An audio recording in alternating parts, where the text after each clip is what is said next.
All right, are the days of big upfront payouts and bonuses for LIV Golf over? There's a new report that just dropped that seems to indicate that they are. And more importantly, if they are, what does that really mean going forward for the league in general? There's a number of very high-profile players whose contracts are going to be expiring within the next 12 months, including one big name we all know, Bryson DeChambeau.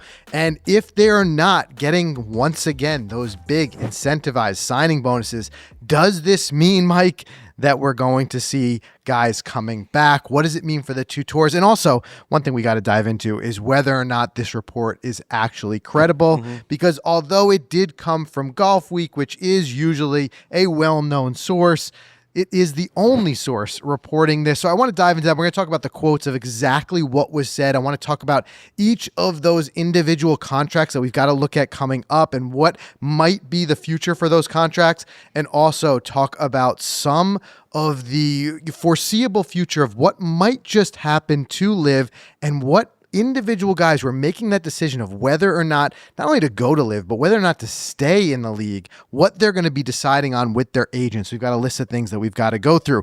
Of course, first, we want to thank this week's sponsor, Titleist. And guys, a crafty short game can save strokes and turn matches in an instant, and that's why Vokey Design offers SM10 wedges in 6 unique grinds and a variety of bounce options, which will give you that versatility to play the greenside shot that course demands. And we learned this firsthand, just really understanding that if you're going and getting fit, that's how you can really dial in that mix of bounce, grinds, and lofts to really find what is right for you and most appropriate to give you really the most variety of shots. But no matter what combo you choose, every SM10 wedge, they feature that Vokey spin mill groove. So you get that maximum spin, you get that extended durability. It's a reason really why it's been in our bags for so long, and truly does build that confidence around the short game and around the greens, and which is really what we've determined and learned firsthand is where the scoring really happens. So find your nearest Vokey fitter. Like I said, go through that fitting process. It is really worth its weight in gold, guys. You can find that right bounce and grind combo for you. So you can go right to Vokey.com, and that's the best way to find a fitter near you. Make the commitment, do it. Your short game will definitely thank you for it. So let's dive into this, and let's talk about first where this report comes from. And it's really made the rounds ever since dropping kind of late last week. And then I want to talk about a little bit more granularly what are the contracts that are going to be most affected by this and where we're going to go. So this report, and I'll read you the direct quote. It was actually towards the end of an article that Eamon Lynch of Golf Week reported. He said, LIV told its stars that any contract renewals won't repeat the huge upfront payments that first lured them to the Saudi teat. So the earnings gap between the circuits has narrowed significantly, at least for those who are competitively relevant. If all that the PGA Tour wants by the way of reunification is the return of a few men who matter, then it can simply wait until they're contractually free and do what Scotty suggested, which is to go ask them.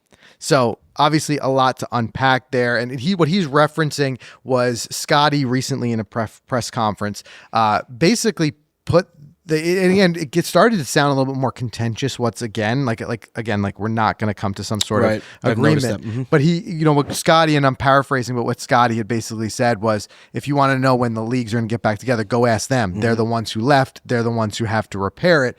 And what the writer here is referencing is saying is if these guys' big payouts and bonuses dry up, well, then maybe all the tour will have to do is go ask them to come back, and these guys will be back. Yeah. I mean, is there any indication of the tour's like recent status? Are they getting stronger? Because to me it feels like, with Scotty winning, I feel like the events are performing well.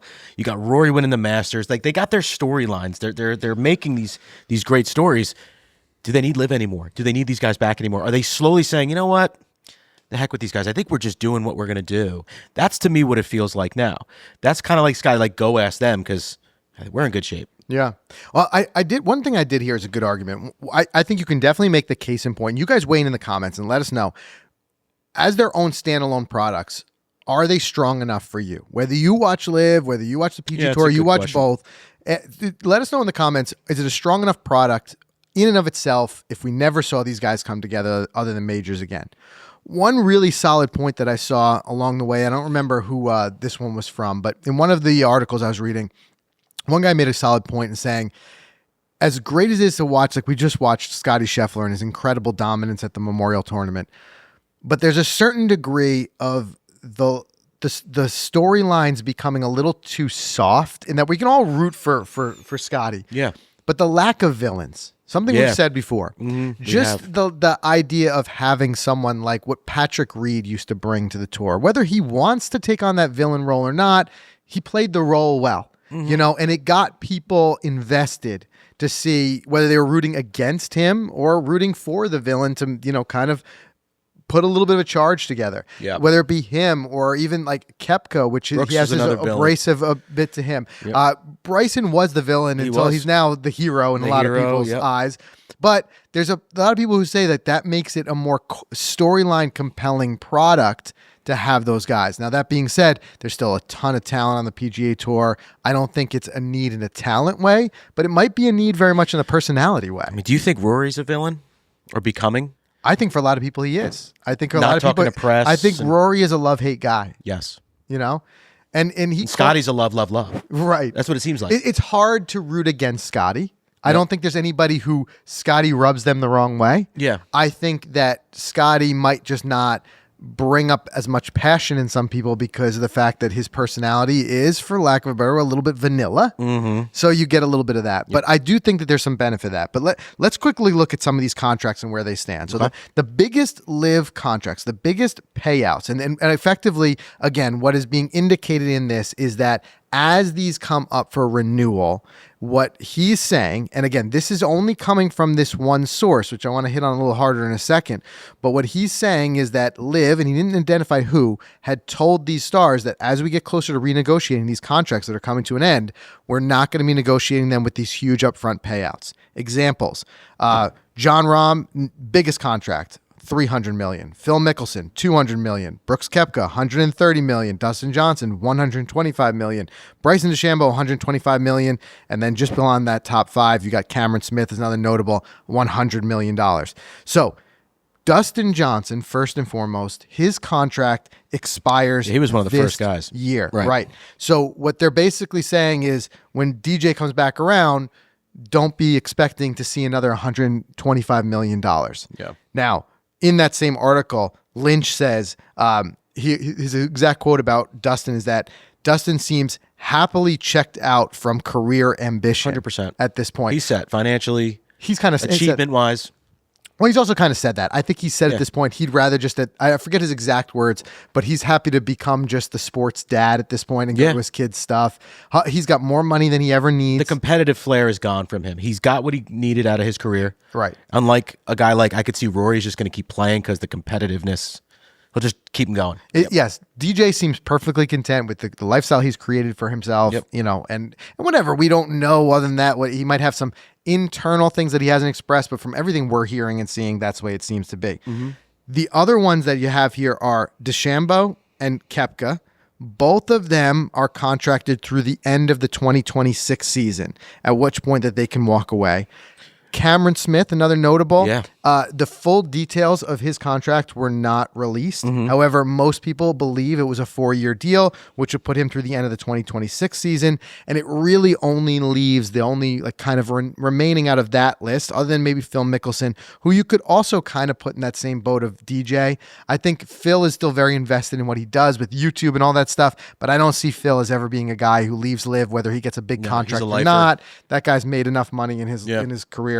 The only other one that I see is Jon Rahm. Jon Rahm, it's speculated that his contract was a 5-year, puts him through 2028 season. He was paid the most, right? He was paid the $300 million roughly, and that's something that he would have to probably stick around even further. But again, it just kind of begs the question, like, will this happen? Like that these guys will come back to the table and the negotiation, what will that look like if it's not with these big payouts? Yeah, and so here's my biggest issue, and I think this is the biggest issue that LIV is going to be facing. If these guys are contract-free and they walk, they're losing an incredible product to their product, right? And if guys just start going back to the tour, if PGA Tour just wants to do one of these and say, your contract's up, come on back, Bryson. Because Bryson doesn't need the money. Here's the only thing that may keep them on LIV. The scheduling, we know they like the light schedule. Sure. But a guy like Taylor Gooch, if he would never make the money coming back to PGA Tour in those purses. They're only going to make more money on LIV. I can win $4 million every week if I go here. I can win team money if I'm here. I will make more financially by staying here. My contract's up. Yeah. I can go anywhere I want, but I'm going to make more here. Well, I think you could see some guys like that. Absolutely. But Bryson, maybe he would entertain leaving. Well, that's just the thing, and it's an important point to bring up, is that this does not mean in any way that the money is going to dry up. You're still looking at, I think it's $20 million that's paid out, for each of these LIV. It's a signature event every week, right? It basically is. So you've got $20 million up for grab. You've got $5 million as part of the team competition. So the winner's taking home $4 million. So you look to guys like Neiman, who's just made an unbelievable windfall in his wins this year. So yes, there's still those guys who are they're going to still have huge purses. There's still plenty of money to be had at LIV with or without these major bonuses. Yes. And you agree that no one else from the PGA Tour is going to LIV at this point. It's over. If they would have made up their mind by this point. I still think something we debated a couple episodes ago, that there's still some other non-monetary, or monetary is loosely tied to it, decision-making, elements that go into it, like schedule, the internationalness, which I still want to cover in a second. I want to go through all the things that remain as far as those incentives. So I do still think that there's some incentives, but if this becomes off the table, the big money up front is no longer, which was the number one incentive, I would say. Exactly. And if a guy like Dustin Johnson's contract's up and he's mentally checked out and he says, you know what, 4 aces, I'm done. Now you've got an opening on that team. Who are you going to fill it with? Not a Justin Thomas, not a Victor Hovland. I feel like those guys have made their decision. They're going to have to go reach out to no-namers to fill these teams. Yeah. If guys just walk. I definitely think the point that you're making there is the fact of like a new name. Let's just throw the name Justin Thomas out there, right? A new name like him without if this is truly true and the bonuses and the massive upfront payouts are eliminated, then there's very little reason for him to make the jump over to LIV. Because now with the very dramatically increased purses that we're seeing on the PGA Tour, these are guys who are playing mostly in signature events anyway. They'd be winning almost the same amount of money. Right. There's just on the LIV side, there's incentive that like even if you don't play well a particular week, if your team lifts you, then you could. Yeah. But regardless, the question that really kind of comes into play from my mind here, though, is how true really is this? And is this something that is going to be at some point corroborated? And are we going to see this as becoming a reality? The reasons I have to point out is, one, like I said, even though this comes from Golf Week, the particular writer, Lynch, he's been known, if you read his writing for Golf Week, he's been known to not be the biggest fan of LIV. Mm-hmm. You probably even saw that in the quote and the way that he phrases certain things, the way he's saying it in a negative light towards LIV. So without him disclosing the source of who said it at LIV, there's always the possibility. Now, and I'm not going to say that he's making this up for the point of making it up. Guys won't stake their career or potentially ruin their own credibility for that. So I think there's got to be something there. But if you got to look at it from a little bit of a cynical eye, you could say, listen, there's only one guy reporting on this and he didn't disclose his source. The second thing is, to me, it doesn't necessarily pass the common sense sniff test of why LIV would move away from its biggest bargaining chip, right? LIV has the deep pockets, right? We've already seen with this most recent deal that kind of fell through, a potential deal with LIV possibly investing, or the PIF possibly investing $1.5 billion in the PGA Tour, that falling through. It just shows they've got that money. Right. So to me, if LIV is going to buck the trend that we've seen forever in golf and kind of move towards more of a model that we see in other sports, you see like that Formula One model. We also see this in baseball, football, where when guys' contracts come, if you're going to move to a contracted method instead of just everyone's the independent contractor and whatever their earnings are just based on what they earn through a win. If you're going to move over to a contract method, then why then get away from that? It would be like if not to a certain extent because they're not purses in the same way, but what if baseball just stopped, giving big contracts? Like if you're in a contract method, and maybe I'm not, kind of explaining this as well as it's in my mind here, but I think you get the point I'm making. It's like if you are a sport that's going to base yourself on contracts, then why then go away from that? especially if you do have the money. Right. So that brings the question of, do you believe that if a camp Hideki Matsuyama reaches out to LIV and says, we're all in, Hideki wants in 300 million, 5 years, like Rahm, they're going to say no? That's what I'm saying. No, like, they're gonna just be a like, certain degree of this that doesn't pass that sniff test to me, that they would just blankly across the board say the days of the big upfront payouts are over. And maybe it's the retaining bonuses of the current guys being over, but they're saying across the board. That's what this reporter is saying. Yeah. But which also then wonders to me is like, if it was true, would the reason or could the reasoning be because the writing's on the wall and LIV is going to make a deal with the PGA Tour, and as we've seen that the Tour wants is they basically want the LIV to be dissolved and absorbed by the PGA Tour, in which case, yeah, like from a business standpoint, if I know that let's say in 26 a deal is coming that hasn't been announced yet where they're going to merge, then why would I pay a guy $300 million for a 4-year deal? You wouldn't. Yeah. That would be the only thing that would make sense to me, really, of why they would stop the business model that's worked for them, the business model that got them Jon Rahm, the business model that got them Cameron Smith right after he won the Open Championship, the business model that got them Bryson DeChambeau. Like, why would you get away from that? There's a certain degree of that doesn't make sense to me. So let's pause there. Let's do a quick word from our sponsor. But then I want to come back. I want to talk about really, truly, what does this leave as the future for LIV? And if, as we started to tease before, if big upfront payouts are not part of contract renewals, what incentives does that leave for guys to come to LIV, to stay with LIV, and all those types of things? There's still some stuff that was left hanging in the balance here that we got to talk about. Ryder Cup, a lot of implications. Yeah, no doubt. Let's get into that right in a second. All right, the FootJoy Premiers are easily one of my favorite golf shoes on the market. I mean, not only are they clean and classy, but these shoes come with premium leather and all of the details to give you that iconic look that players are looking for, and that includes style and comfort. And some of the things that come with these shoes are the Versatrax outsole, which is kind of just a clever way of talking about the traction elements that are created at the outsole for that perfect on-course performance. We talk about how the shoes are so important, especially when you're swinging through. You need power and stability from the ground, and they've nailed it there. And as far as comfort, they got that Ortholite Eco Plush Fit Bed. I love saying that.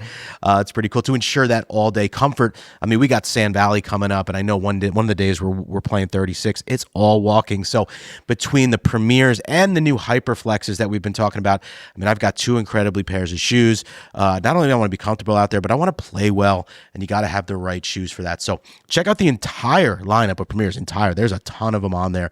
Many different styles, as well as the Hyperflex. Go to footjoy.com. All right, so like I said, let's just take it as though, on its face value, if this was true, that these upfront payouts are gone, where does this leave LIV when it comes to like negotiating in the future in general? One thing we started to touch on earlier, which is just so true, is at the end of the day, the payouts over there are still really big.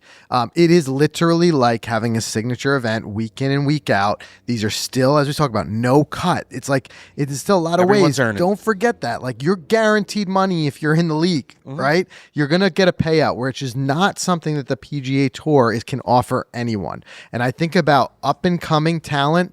I'm thinking about rising stars, guys who are coming out of college, like the really hot names that are going to make their decision of where they're going to go. Right. Well, maybe one of those guys will be like, hey, listen, you think about the competitiveness nature of golf right now. You think about the longevity and like health and stuff like that. Guys might be like, even if I don't get a guaranteed payout, my guarantee is that if I'm on a team, I can at least get, depending on performance, assuming you don't get relegated out right away, you could very well, make yourself a good amount of money in your first season. You look at this. So you got $20 million up for grab for the individual portion of the 54-hole tournaments, $5 million for the team competition. This is week in and week out. Every single tournament LIV. You've got every tournament, the winner right now is taking home $4 million. The runner-up is $2.25 million. Third place, $1.5 million. And fourth place is $1 million. And on top of that, that's just current state. That's not to say that those numbers couldn't be then bumped up if they're not paying out the huge bonuses. They could probably bump them up pretty easily. Right. And the one thing you didn't mention there, last place, $50,000. So if you play 14 LIV events, and your travel and all that stuff is paid for by LIV, Right. you're guaranteeing yourself, quick math, 700,000 in winnings just for the season of work. Right. Exactly. So there's still, it doesn't have to say that the even if the payouts are gone, the money wasn't gone entirely. Also, something that we addressed heavily in a recent episode was the international schedule. There's a lot of guys, especially who are international players to start with. I look to the Australians, right? Just the fact that they're going to have, an Australian event on this calendar every year. They have to play at home. And there's a lot of people who are very invested in growing the game internationally. It's something that the PGA Tour really does lack in a lot of ways. The majority of the events are still played in North America. So, if you're someone who is looking for a more international schedule, then LIV is going to have its appeal. But there are also on the other side of this some huge question marks that remain. The first one is still official world golf rankings points. Right. We recently did an entire episode on this where we saw LIV do a big 180. Remember, Greg Norman had retracted his application for official world golf rankings points. Now, under the new CEO, we're seeing talks of it being back in play. We've also got a new head of the official world golf rankings governing body. Yep. We're seeing a potential for that to happen. However, seemingly, like every big story in this merger goes, you see a flashy headline like something's going to change, and then crickets for months after that. We haven't heard another word. So as of right now, we can only deal with what we know, which is that LIV golfers do not have official world golf ranking points. And what does that directly affect? Well, it directly affects majors, which, as we see, LIV are working on ways to get guys into majors with other qualifications, but doesn't mean it's not more difficult than if you were earning official world golf ranking points week in and week out. And the other one is Ryder Cup. At least now we do see that both on the European now and on the U.S. side, we see pathways to getting on that team, but it's predominantly through captain's picks on the LIV side, unless you performed incredibly well in the four majors. Yeah, right. Right.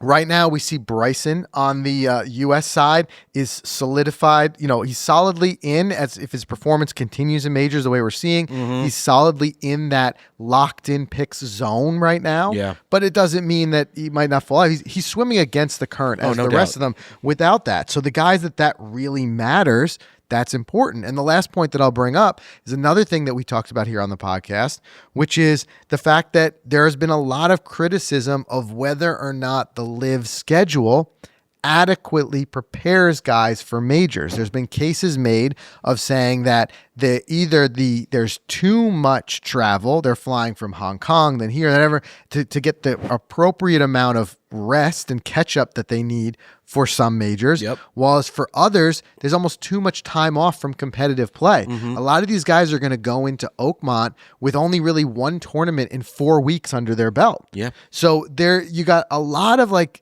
question marks there too that weigh into this. And a lot of that previously was stuff that guys might overlook or look the other way if they're getting a big guaranteed payout up front. When with those gone, these become bigger issues once again. Absolutely. Yeah. So, again, this is just something that I think that will really result in more of the PGA Tour now taking, if this is true, if this is even what's being discussed in the rumor mill as a possibility, I think the PGA Tour will continue to move to a let's wait it out, let's wait and see, because if this was to go this way, I believe that it plays into the PGA Tour's, narrative a lot better, where they can say, hey, no, even less incentive for us to get together. Let's wait until at least Bryson and Brooks, contracts are up at the end of next year and see if those guys want to come back. And if it's as simple as just a invite with no additional money out of our pocket, then maybe that will be the thing that kind of changes the whole tipping the balance between these two leagues. We'll have to remain and see, but really interesting one either way, and it's a really interesting new direction if LIV really does go with this. Let us know your own thoughts on this whole thing down in the comments below. Subscribe wherever you get your podcast, and we will see you guys in the next one.